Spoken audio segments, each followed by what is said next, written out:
Hey, how's it going everybody? This is MegaShadowFist and today, I decided to do something a little different. Instead of my usual Let's Play video where I play horribly at video games and ramble about whatever thought comes into my head, I decided to do a discussion video. Obviously you can tell what this video will be about by the title, so I feel that it's not really necessary to say it again.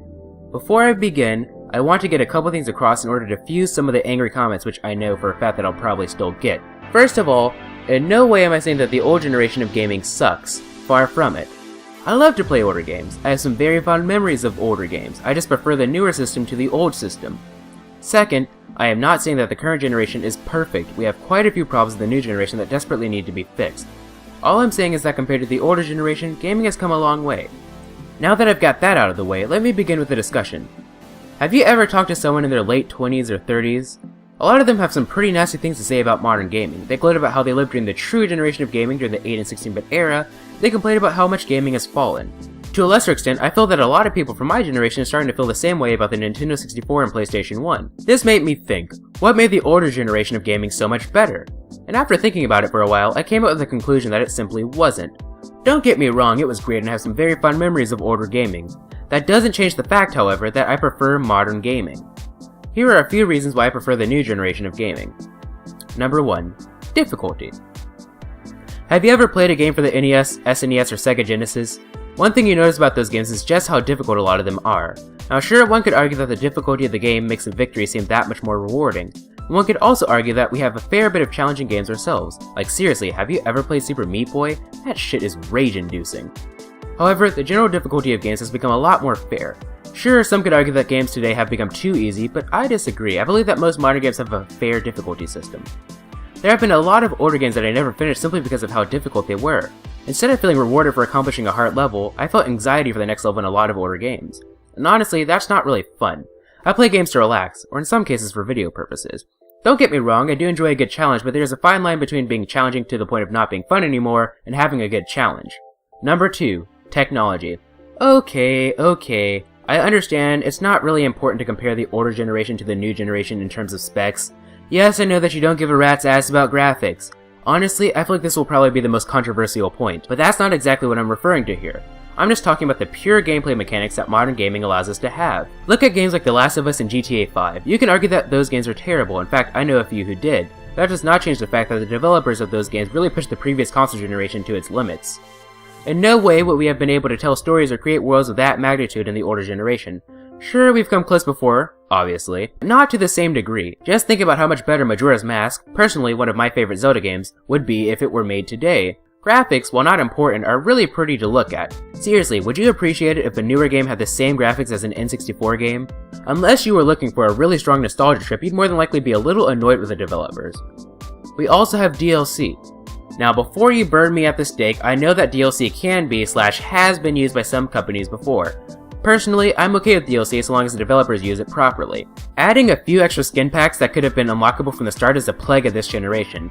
However, there are developers like Gearbox and Bethesda who do DLC right. Instead of adding a few skin packs, their DLC adds whole stories and worlds to the game. You could seriously spend just as much time in the DLCs for Borderlands 2 as you could in the main game itself. Number 3. Voice acting. We have seriously come a long way since the days of Final Zone 2. Sure, there are some modern games that have terrible voice acting. Looking at you, Arcrise Fantasia. But we have seriously come a long way when it comes to voice acting for games. Just look at the difference between Tales of Vesperia and Tales of Eternia in terms of voice acting. Look at modern Resident Evil games compared to the first one. I have been told that when companies dubbed import games from Japan back in the old days, they would just get friends and family to voice the game instead of people who did it as a profession. Obviously, this was done because it was cheaper. We're just not accepting of bad voice acting anymore. Which brings me to my next point. Number 4. The Internet. Now this one might be a bit of a head scratcher, but please let me explain what I have to say. Remember when Sonic 06 was still in development? Do you remember how excited you were for Sonic's first entry into the previous generation of gaming?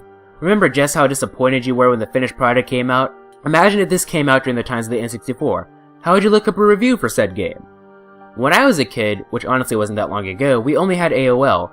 Meaning, if you wanted to check out a review for a game on the internet, I honestly don't know who did at that time, you would have to wait for your parents to get off the phone. And even still, YouTube wasn't a thing yet. You couldn't see any reviews made by your average game player. And even if it was, you'd have to wait a long time for the video to buffer. Another alternative was to go to the store and see it in a magazine. But let's be honest here. How many parents would buy a game-related magazine for their kid every time they went to a Walmart?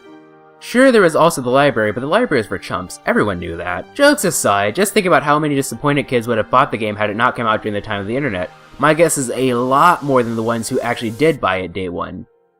Aside from reviews, we also have walkthroughs. There are some people, like me, who prefer to share our experiences in the form of Let's Plays. Again, there are others who prefer to make and or read text walkthroughs. Just think about all the feats that you accomplish in games thanks to internet walkthroughs. Some games just aren't very explicit about certain things. This could lead to some confusion. For example, in Red Dead Redemption, after the final story mission, there is another mission that you had to access by talking to a random stranger in West Elizabeth. Talking to this guy will lead to a mission that gives you the true ending. I know that there are a lot of people who thought that they had beaten the game after the final story mission. If it weren't for the internet, they wouldn't have known about the true ending and probably wouldn't have discovered it until much later in life.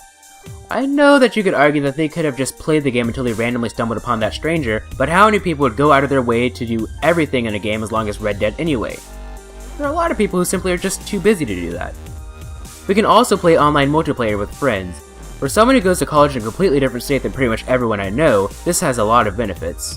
I'm still able to hang out with all my friends from back home. Conclusion. Now, there are many more points that I could make here, but I don't want this to turn into a 50-minute video. I just decided to lay out the major points. What do you guys think? Do you agree? Disagree? Am I an idiot? Let me know in the comment section below. Hey, how's it going everybody? This is MegaShadowFist and this is me off script. Now, I intended to make this a one-off, but if you want me to make more videos along these lines, just feel free to let me know in the comment section below. But here's the catch. It's completely up to you guys to keep this series afloat. If you want me to make more videos like this, talking about either gaming or YouTube related stuff, ask me a question and I'll discuss it. If you don't ask questions, I simply won't continue. That's just how it's going to work. If you want more people to get involved, feel free to share it via social media, Google+, whatever you want. But anyway, if you like this video, please feel free to leave a like. If you thought it was cool, please feel free to subscribe and join the Elven Brotherhood today. Also, follow me on Twitter, twitter.com/MegaShadowFist. I'll be sure to leave that in the description. Thank you guys so much for watching. This is MegaShadowFist signing out. Bye!